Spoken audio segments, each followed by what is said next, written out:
2022ला संपवलेला आहे। तुम्ही मोहन भागवतांचं नाव असणारं गेले 6 महिन्यामध्ये वर्तमानपत्रामध्ये ऐकलेलं आहे का? तर नाही।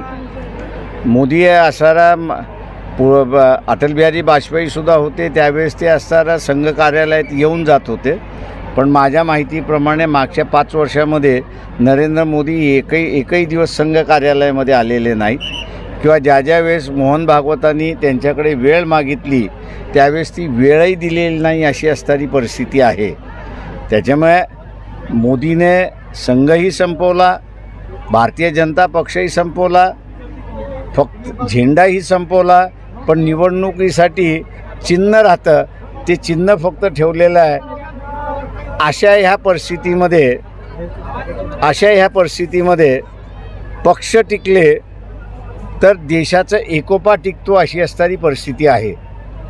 आणि म्हणून आता संघानेच निर्णय घेतला पाहिजे आणि सनातन्यांनीच निर्णय घेतला पाहिजे की त्यांनी मोदीचं हे भूत स्वतःच्या मानेवरनं उतरवायचं का।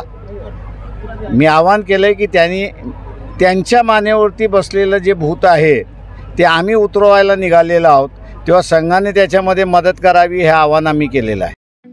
ठळक घडामोडींसाठी देशोन्नती न्यूज चॅनलला सबस्क्राइब करा आणि बेल आयकॉन प्रेस करा।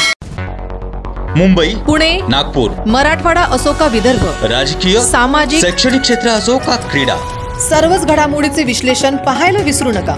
फक्त देशोन्नती न्यूजवर।